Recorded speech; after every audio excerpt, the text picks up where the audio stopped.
नए साल के मौके पर मुख्यमंत्री सुखविंदर सिंह सुक्खू के आवास में बधाई देने वालों का तांता लगा रहा। इस मौके पर मुख्यमंत्री सुखविंदर सिंह सुक्खू ने कहा कि 3 साल पहले सरकार व्यवस्था परिवर्तन की सोच के साथ आगे बढ़ी और राज्य में आम जनता के हित में नीतिगत बदलाव किए गए हैं, जिसका लाभ इस साल 2026 में मिलना शुरू होगा। मुख्यमंत्री ने कहा कि पूर्व भाजपा सरकार प्रदेश पर लगभग 75,000 करोड़ रुपए का कर्ज और 10,000 करोड़ रुपए की देनदारियां छोड़कर गई थी।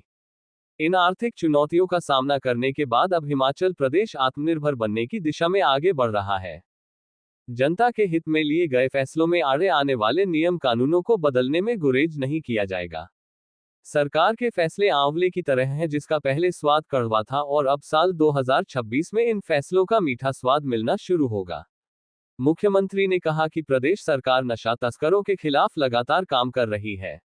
नए वर्ष में युवाओं के लिए रोजगार के अवसर मिलेंगे और नशाखोरों की कमर तोड़ी जाएगी।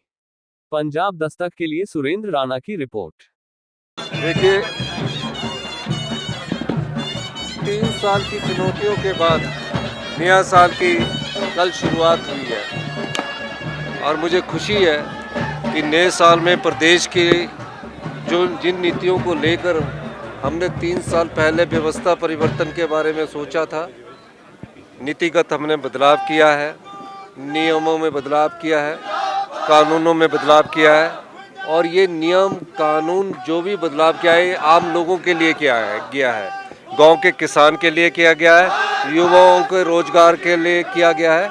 निश्चित रूप से इसका लाभ अब 26 में आपको देखने को मिलेगा। जिस आर्थिक चुनौती का प्रदेश ने पिछले 3 वर्षों से सामना किया, इस प्रदेश पर पिछली भारतीय जनता पार्टी की सरकार 76,000 करोड़ रुपए का कर्ज छोड़कर गई थी, 10,000 करोड़ रुपए की लाइबिलिटी 6th पे कमीशन की छोड़कर गई थी। इन सब चुनौतियों का सामना करने के बाद 2026 आत्मनिर्भर प्रदेश की दिशा में बढ़ते हुए कदम होंगे और मैं कह सकता हूँ, मुझे खुशी है कि 3 साल बाद ये धरातल पर दिखने शुरू हुए हैं। यही व्यवस्था परिवर्तन आपको आने वाले समय में नजर आएगा। सर, नशे को लेकर नशाखोर जो भी हैं, अभी आप आने वाले समय में देखेंगे कि उनके खिलाफ हम क्या कार्रवाई करने जा रहे हैं और इस वर्ष रोजगार का अवसर भी हम पैदा करेंगे और निश्चित रूप से जो नशाखोर है उनकी कमर भी तोड़ेंगे। सर, जहन में ऐसा कोई काम तो 2026 में आपके रहेगा कि करना ही करना? नहीं, ये आत्मनिर्भर हिमाचल की दिशा में बढ़ते हुए कदम है। थोड़े हमने फैसले किए, उस फैसलों से थोड़े समय के लिए कष्ट होता है। मैंने कई बार कहा है कि आंवले को शुरू में सुबह थोड़ा सा चबाते हो ना तो उसका स्वाद थोड़ा सा कड़वा होता है, खट्टा होता है, धीरे धीरे वो मीठा होने लगता है। अब मीठा स्वाद जो है वो 2026 में मिलना शुरू हो जाएगा। अब आंवले के स्वाद नहीं मिलेगा।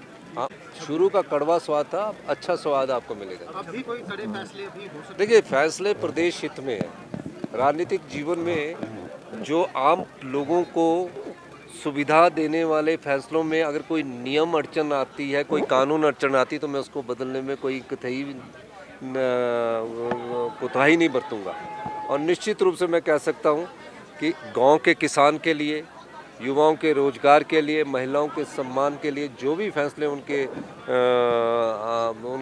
अड़चनें आएगी उसको हम दूर करेंगे, ये मैं कह सकता हूं। और मुझे खुशी है कि अभी पानी की 1-2 बूंदें गिरने शुरू हुई है। भगवान से प्रार्थना करेंगे कि जो ये क्लाइमेट चेंज के कारण जो मौसम का असर है और बर्फ़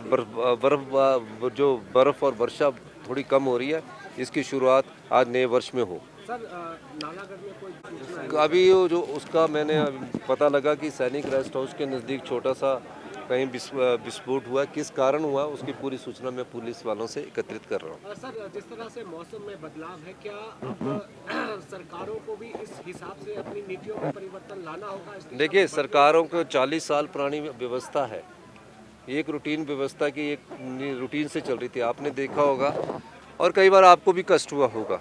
लेकिन अगर मैं वो फैसले नहीं लेता तो 3 साल बाद उसका असर नज़र नहीं आता। आज असर नज़र आने लगा है, लेकिन हमको नीतिगत बदलाव बहुत तेज़ी से करना होगा अगर हमने 2027 में आत्मनिर्भर बनना है।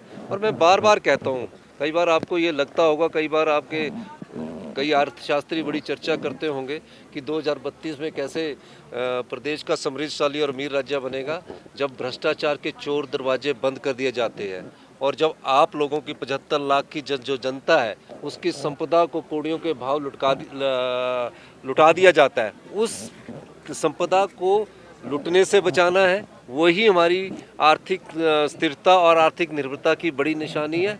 और जो भ्रष्टाचार के चोर दरवाजों से जिसका आप लोगों को पता नहीं लगता है, लेकिन इस कुर्सी पर बैठकर पता लगता है, उसको बंद करके समाज के 75 लाख लोगों के लिए योजनाएं लानी है, सिर्फ एक वर्ग के लिए योजना नहीं लानी है।